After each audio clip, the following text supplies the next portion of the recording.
A'udzu billahi minasyaitonir rajim. Bismillahirrahmanirrahim. Hamdan wa syukran lillah, salatan wa salaman ala rasulillah wa ala alihi wa ashabihi wa mawala, wala haula wala quwwata illa billah, amma ba'd. Yang kita muliakan Bapak Manajer beserta seluruh jajaran PT Daikin, yang saya dengar tadi usianya sudah sangat tua, 1924. Jadi duluan dari gempa Padang Panjang. Gempa Padang Panjang itu tahun 1926. Dan itu kadang-kadang bagi orang tua-tua kita di Sumatera Barat ini dijadikan ukuran akte kelahiran. Kapan Bapak lahir, Pak? Agak seledang Gampo Padang Panjang. Nah, itu tahun 26. Yang kami hormati Bapak DPD Apitu Sumbar yang telah hadir di ruangan Hotel Daima ini dalam rangka kita menunggu beduk berbuka. Sekarang karena semuanya sudah modern, tidak beduk lagi, tapi serene. Kalau di kampung saya di Bukit Tinggi di Kecamatan Baso, ndak lo beduk namanya, tabu. Itu yang kita tunggu. Maka kita lakukan ceramah pendek menunggu berbuka ini. Saya berkesan tadi tujuannya acara kita ini menghubungkan silaturahim, membangun jembatan hati, bekerja sama dengan baik menurut aturan Allah Subhanahu wa Ta'ala. Mudah-mudahan apa yang dilakukan ini menjadi amal saleh bagi kita semua. Saya berterima kasih banyak ya, dengan difasilitasi oleh Hotel Daima bertemu dengan bapak-bapak. Silaturahmi atau silaturahim itu sangat penting. Kenapa? Kita lebih-lebih di Minangkabau ini, kalau orang Minang duduk basamo balapang-lapang, duduk sorang basampi-sampi. Ini kalau si Akang heran dia ini, gimana orang Minang ini? Kok basamo-samo tuh lapang-lapang, sampi lahnya. Sendiri-sendiri kok sempit. Jadi di Minang ini bapak-bapak yang terhormat, pantunnya itu banyak sindiran. Ya. Kalau ada teman saya dulu sama kerja orang Jawa, kalau pantunnya itu jelas-jelas saja. Pisang panggang dipanggang-panggang, resepnya diberi kunyit, anak orang dipandang-pandang, mau dilamar tak berduit. Kalau orang Minang lain pantunnya. Si kikih tabang marau, enggok di rantiang batang surian, manangih buruang patah sayo, mencaliak bungo balarangan. Nah, ini. Jadi ada ciri-ciri khas masing-masing itu. Kalau Islam dengan silaturahmi ini, apa ajaran Islam mengenai silaturahmi? Dalam hadis Rasul, kun kal yaden wala takun kal ainen. Hendaklah kamu seperti dua tangan, jangan seperti dua mata. Saya sekarang sudah 70 tahun kurang 2 bulan. Pasnya nanti 10 Juni. Kalau diizinkan Allah, bisa saja kita meninggal sudah berbuka ini. bisa saja meninggal besok pagi. Maka hari kita, hari yang sekarang ini, kita hidup, dapat bertemu di sini, bisa menjalankan siyamul Ramadan, itu kita syukuri, itulah hari kita. Kita berharap kepada Allah semua amalan itu diterimanya. Amin. Bagaimana kedua tangan? Kira-kira bapak-bapak, ibu-ibu, usia saya 70 tahun, tanganku lah berapa umurnya? Lah 70 lah, sebab tak ada tangan yo kaki ko beda-beda lain. Sama lain. Iya kan? Nah, tapi tidak pernah mereka itu berkelahi. Sesuai dengan hadis Nabi tadi, kun kal yaden wala takun kal ainen.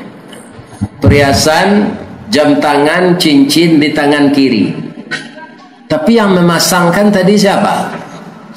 Pasti tangan kanan, dia tidak bisa pasang sendiri. Apakah ada iri, ketidaksenangan kepada tangan kiri ini oleh tangan kanan? Tidak ada. Pakailah cincin jam itu. Kamu itu kerap kali mawe dan kumuh-kumuh. Apakahlah narancak. Tapi nanti giliran kita berbuka, kita makan dan minum, itu tangan kanan. Tangan kiri tidak ikut. Tapi kalau jo sendok, apa beko makan, tangan kiri kau membantu jo garpu. Itulah itu.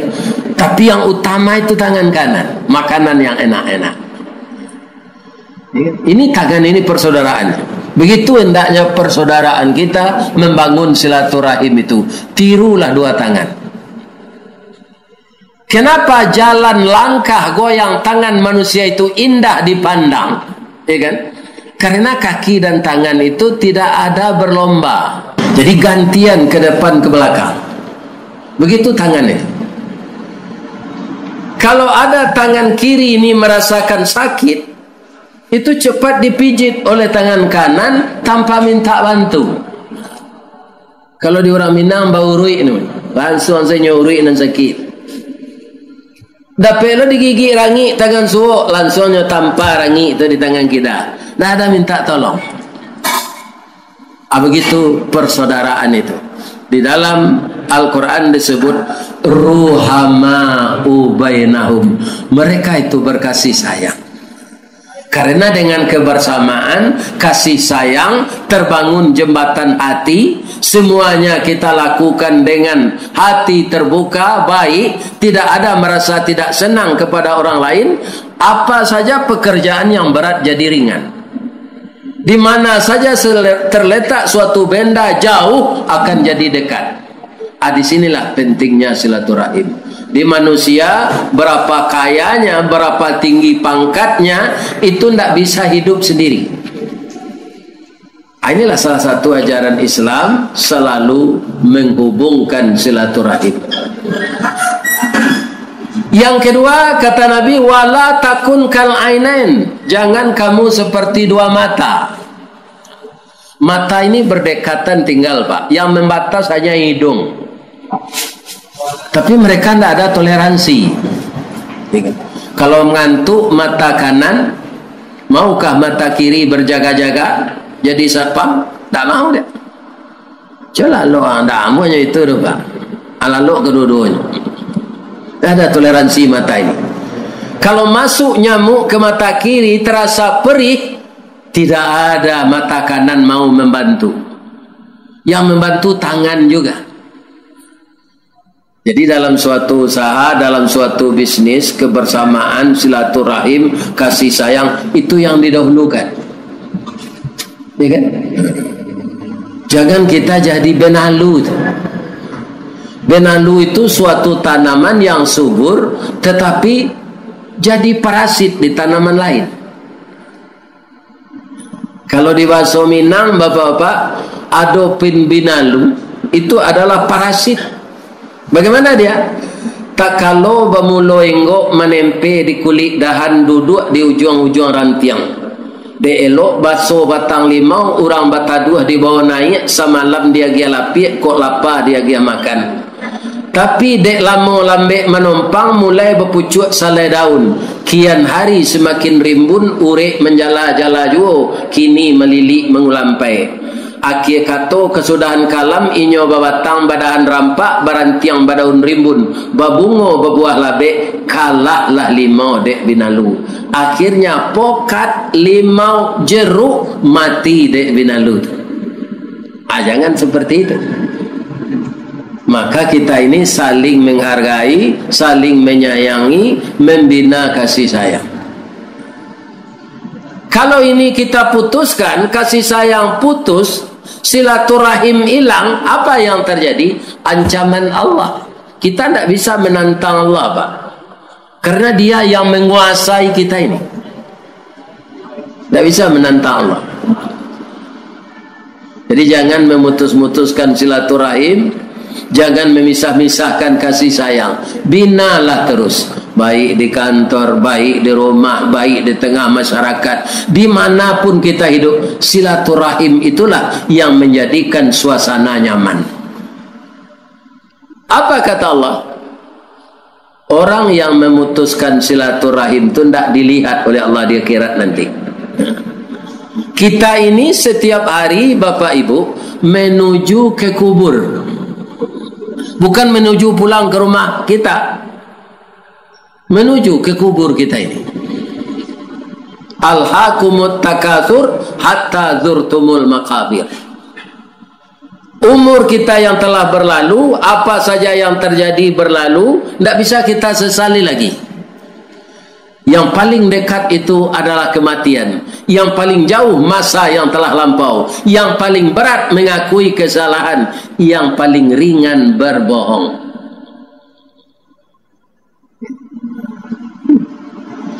Jadi berhati-hatilah kita dalam hidup ini. Di bulan Ramadan ini banyak celah-celah untuk beramal baik disediakan Allah. Kenapa? Karena bulan itu disebut Sayyidus Suhur, penghulu dari sekalian bulan yang lain. Ya kan? Banyak amal-amal yang fadilah-fadilahnya akan kita petik sebanyak-banyaknya kalau kita manfaatkan dengan sebaik-baiknya bulan. Sebab kesempatan itu tidak banyak. Kalau ada orang berjanji, ya kita lupa sekarang ini Pak Ustadz, tahun depan Ramadan datang juga. Ramadan itu sebelum kiamat akan datang setiap tahun. Tapi bisakah kita tahu? Ya kan, kita akan hidup Ramadan yang akan datang? Tidak tahu kita. Ramadan yang tahun ini saja belum tentu kita bisa menyelesaikan. Setiap hari ini ada saja orang meninggal dunia. Dia berniat, ya Allah berilah saya kesempatan puasa Ramadan tahun ini selesai di penghujungnya. Tetapi ketika itu ajalnya sampai, pada saat ajal sampai itu tidak bisa berjanji lagi siapapun kita. Karena itu sudah ketentuan Allah Subhanahu wa ta'ala. Kita manfaatkanlah Ramadan tahun ini bersilaturahim, membina rumah tangga yang baik, ya kan? Kita bina persaudaraan, kemudian keluarkan hak orang lain. Sebab harta yang diberikan Allah itu tidak untuk kita semua. Siapa yang paling harus kita bantu dulu kalau kita ada kelebihan dari saudara kita? Ya kan? Wa atizal qurba haqqahu, bayarkanlah hak orang yang dekat denganmu. Saudara kita miskin, dibantu dia. Ada orang ini Pak, dengan sahabatnya, dengan temannya, dengan rekannya, dia pemurah, makan ke restoran ini, makan ke restoran itu, tapi saudaranya tidak dibantunya. Ini salah ini. Keluarga dekat dulu, baru yang lain. Baru sesudah itu wa atizal qurba haqqahu wal miskin. Baru orang-orang lain yang miskin. Kenapa begitu? Harta kita ini bapak-bapak dan ibu-ibu tak obahnya seperti air di kolam. Air di kolam itu ada sumber air masuk dari atas. Kemudian supaya air kolam itu ikannya sehat, yang telah lama di dalam dibuang pula ke bawah. Di bawah itu kolam orang yang kering bisa dapat air. Karena airnya bertukar terus, ikannya sehat. Saya sudah lihat itu kolam ikan di Kabupaten 50 kota. Ada orang yang kikir dengan air ini, takut kolamnya tadi akan kering, ya kan? Tidak dibiarkan air ke bawah. Ditambah tinggi juga pematangnya. Akhirnya air kolam itu berlumut, ikannya mati karena airnya kotor. Begitu juga harta. Jadi harta itu ya seperti kita mengucapkan, Pak. Apa ucapan kita? Terima kasih. Artinya apa? Harta itu diterima, setelah itu dikasih. Kalau tidak mau kita begitu, Pak, harta yang diberikan Allah penguasa langit dan bumi ini akan diambil oleh Allah dengan cara kekuasaannya. Ada melalui api terbakar, ada melalui maling, ya kan? Ada melalui gempa. Habis harta kita itu terbenam. Maka kita bagi-bagilah apa yang telah diberikan Allah itu. Itu salah satu untuk menambah terlebih dekatnya silaturahim. Kita berbagi. Ada anak yatim, ada para du'afa, ada fakir miskin. Itu kita beri jatah-jatahnya sesuai dengan kemampuan kita. Mudah-mudahan apa yang kita sampaikan ini menjadi suatu amal tersendiri di bulan Ramadan ini. Semoga kita semua diberi oleh Allah kesehatan lahiriah dan kesehatan batiniah, dapat juga kita beramal, dan nanti kalau Allah sudah datang menjemput, semua kita akan dibimbing oleh Allah hendaknya menempuh jalan yang lurus sesuai dengan permintaan kita di dalam salat, ihdinas siratal mustaqim, tunjukilah kami jalan yang lurus ya Allah. Kalau Allah yang menunjuki kita, semua makhluk-makhluk yang ingin menyesatkan kita tidak akan tersesat. Tapi kalau Allah menyesatkan kita, seluruh makhluk memberi petunjuk, kita tidak akan dapat petunjuk Allah itu. Itulah kajian kita pada menjelang berbuka ini. Mudah-mudahan bermanfaat. Kalau ada dari penyampaian saya tadi, kalau ayat-ayat dan hadis yang saya sampaikan itu tidak akan salah, tapi cara saya menyampaikan. Kece orang Minang, kalau kita luko di pisau tangan berdarah, jo betadinnya sehat jo. Tapi luko di lidah mungkin sari ubeknya, tersinggung hati nan di dalam. Kalau ada perasaan hati Bapak Ibu yang tersinggung dengan cara saya menyampaikan, saya mohon maaf yang sebesar-besarnya.